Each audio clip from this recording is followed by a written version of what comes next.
트럼프의 미 대통령 당선이 한국에는 호재일까요, 악재일까요? 여러 분야에서 공과 과가 공존하기에 우리가 상황마다 잘 대처해 나가는 것이 중요할 것입니다. 동맹국도 예외 없이 관세를 매겨 미국 우선주의를 실현하려는 움직임이 있지만 전 세계의 방위비 증강 압박을 통해 자주 국방을 실현하라는 시그널은 한국 방산이나 조선업에서는 대박이 예상되는 상황입니다. 한국은 어떤 상황에서도 잘 대처할 능력이 있기에 트럼프를 잘 활용한다면 한국에는 대박이 될 것으로 예상됩니다. 트럼프의 아들과 부인인 멜라니아 여사의 숨겨진 이야기까지 좀 더 자세히 알아보겠습니다. 미군 현대화를 공약으로 내건 트럼프 대통령 당선인이 한국에 군함 협력을 요청하면서 한국 방산 기업의 대미 수출 기회가 커질 것이란 기대감이 나오고 있습니다. 트럼프 당선인이 북대서양 조약기구 등의 방위비 지출을 늘리라고 압박하는 것도 한국 방산에 대한 수요 증가로 이어질 수 있습니다.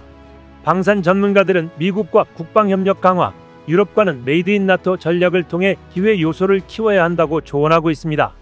트럼프 당선인은 대선 공약집에서 핵심 국방정책으로 무력해진 미국 군대 재건을 내세웠습니다. 특히 지난해 7월 대선 공약집 어젠다 47에서 미국 무기고는 텅 비었다며 미국 이익을 최우선으로 미군에 기록적인 자금을 투입할 것이라고 했습니다. 가성비와 적기 납품 능력을 갖춘 한국 방산 기업에 1,000조 원 넘는 미 방산 시장에 진출할 기회가 커질 수 있다는 분석이 나옵니다. 트럼프 당선인이 당선 직후인 7일 윤석열 대통령과의 전화통화에서 한국의 군함 건조 능력을 잘 알고 있다며 긴밀한 양국 협력이 필요하다고 밝힌 것도 이 같은 전망에 힘을 실어주고 있습니다. 당장 미 해군의 정비 수리 운영 분야 협력이 거론되고 있습니다. 트럼프 당선인은 나토 회원국들의 안보 무임 승차론을 제기하면서 모든 나토 회원국이 적어도 국내 총생산 GDP의 3%를 방위비로 지출해야 한다. 2%는 세계의 도둑질이라고 말하기도 했습니다. 유럽에서 자주국방 기조가 강해지면 무기 구매가 늘어날 수 있습니다. 하지만 글로벌 방산 시장의 파이가 커져도 K방산에 유리하지 않을 수 있다는 반론도 나옵니다.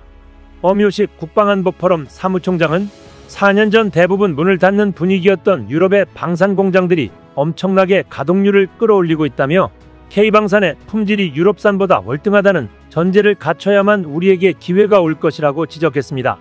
또 조 바이든 행정부는 사우디아라비아와 아랍에미리트를 인권 침해국으로 지정해 무기 수출을 통제하고 있는데 트럼프 당선인은 취임 후 이런 통제를 완화할 것으로 전망됩니다.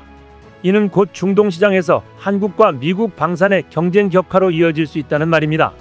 최우석 한국방위산업학회 회장은 나토 회원국 현지의 무기 생산 체계를 구축해 K방산의 유럽 수출을 한 단계 도약시켜야 한다며 향후 2~3년이 K방산을 한 단계 성장시킬 골든타임이라고 강조했습니다.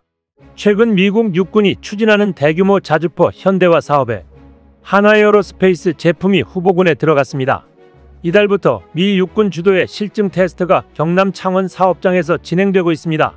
방산업계는 한화에어로스페이스가 계약을 따내면 세계 최대 방산 수출국인 미국 시장에 본격적으로 진출하는 교두보를 확보할 수 있을 것으로 보고 있습니다. 이달 초 창원을 찾은 월터 샤프 전 한미연합사령관은 K9 자주포 등 무기체계가 미군에 필요한 전력이다. 전력화가 된다면 한미 방산협력을 통해 한미 동맹을 더욱 강화할 수 있을 것이라고 말했습니다. 한국의 무기가 이미 미국에 진출할 만한 역량을 갖추고 있다는 의미입니다. 도널드 트럼프 캠프가 미국 대선 다음 날인 6일 내놓은 정책 방향 중 하나는 힘을 통한 평화였습니다.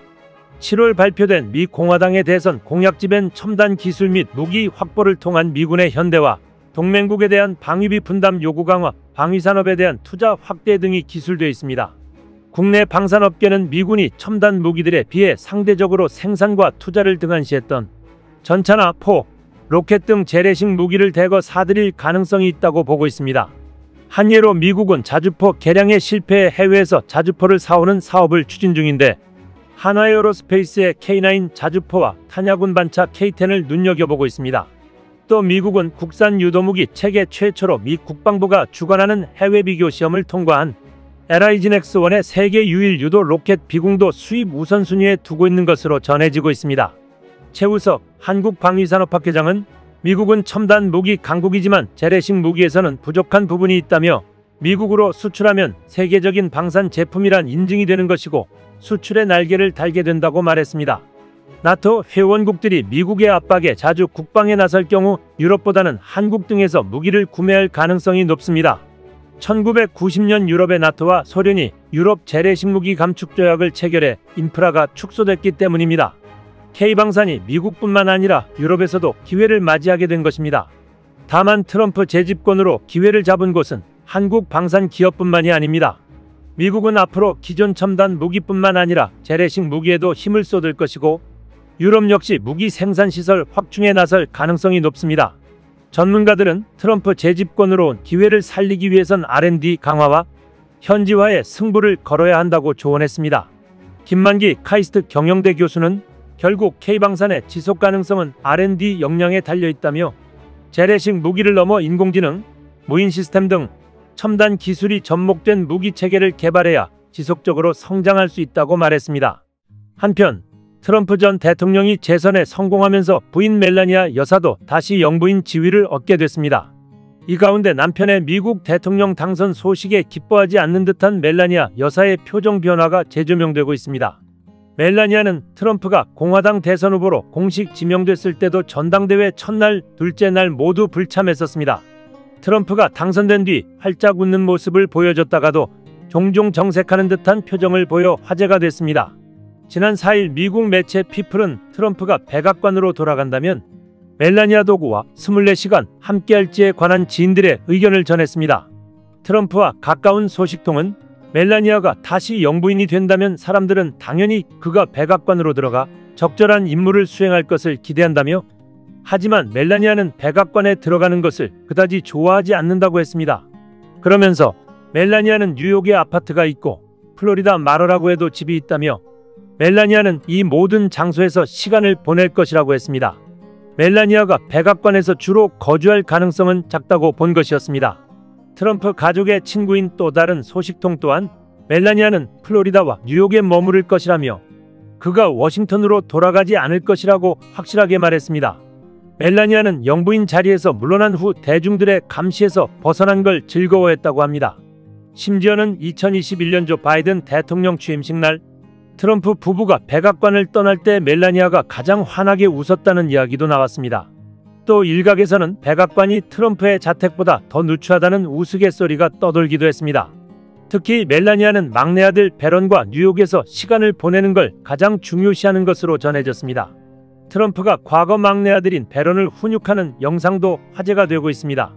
2010년 4월 CNN에서 방송된 레리 킹 라이브 도널드와 멜라니아의 삶에 출연한 트럼프 당선인은 당시 4살이던 배런에게 항상 최고가 돼야 한다며 커선 이걸 기억해라. 술, 담배, 마약 그리고 문신을 절대 해선 안 된다. 나는 내 몸에 그 어떤 타투가 있는 걸 원치 않는다고 말했습니다.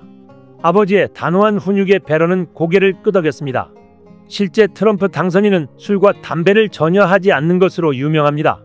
성공한 사업가답게 철저한 자기 관리를 통해 적들의 마음을 들었다 놨다 하는 능력을 보여주고 있습니다. 한국과도 계속 부딪힐 일들이 많지만 한국은 그의 약점을 잘 공략해 최고의 국익을 실현해 나가야겠습니다.